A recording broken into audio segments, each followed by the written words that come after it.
গত ৩ দশকেরও বেশি সময় ধরে ইরানের সর্বোচ্চ নেতা হিসেবে দায়িত্ব পালন করছেন আয়াতুল্লাহ আলী খামেনি, যিনি মার্কিন ইসরায়েলি হামলায় শনিবার ভোরে দায়িত্ব পালনরত অবস্থায় নিজ কার্যালয়ে নিহত হন। বিশ্বের অন্য অনেক দেশের তুলনায় ইরানের শাসন পদ্ধতি বেশ আলাদা।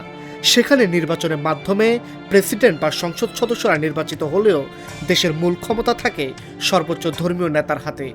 ইরানের সর্বোচ্চ নেতা বলতে কেবল একজন ধর্মীয় নেতার কথা বলা হয় এমন ধারণা অনেকের মধ্যে রয়েছে, কিন্তু বাস্তবতা ভিন্ন। ইরানের সর্বোচ্চ নেতা শুধু ধর্মীয় ব্যক্তিত্ব নন, তিনি রাষ্ট্রের সর্বময় ক্ষমতার অধিকারী। তিনি সরকার প্রধান নন ঠিকই, কিন্তু কার্যত রাষ্ট্রের সর্বোচ্চ কর্তৃপক্ষ, সশস্ত্র বাহিনীর সর্বাধিনায়ক, দেশের অর্থনীতি ও নীতি নির্ধারণের প্রধান দিক নির্দেশক এবং রাষ্ট্রপ্রধানের মর্যাদা সম্পন্ন ব্যক্তি। সমাজ ও রাষ্ট্রের প্রায় সব গুরুত্বপূর্ণ প্রতিষ্ঠানের উপর তার চূড়ান্ত কর্তৃত্ব রয়েছে। শুধু তাই নয়, তিনি বিশ্বব্যাপী মুসলমানদের নেতা হিসেবেও বিবেচিত হন।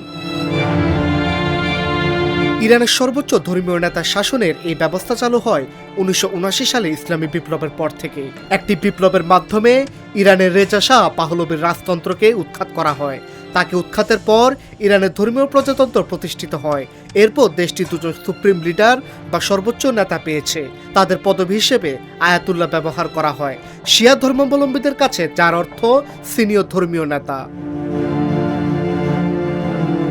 সর্বোচ্চ নেতা হিসেবে আয়াতুল্লাহ আলী খামেনি দেশটির সামরিক বাহিনীর কমান্ডার ইন চিফ ছিলেন। এছাড়া দেশের সব বড় বা গুরুত্বপূর্ণ সিদ্ধান্তে তার সম্মতি নিতে হতো। এমনকি ইরান পারমাণবিক ক্ষমতার অধিকারী হবে কিনা অথবা জাতিসংঘের আণবিক শক্তি সংস্থাকে সহযোগিতা করবে কিনা, এসবের চূড়ান্ত সিদ্ধান্ত তারই ছিল। ডেস্ক রিপোর্ট, আজকের পত্রিকা।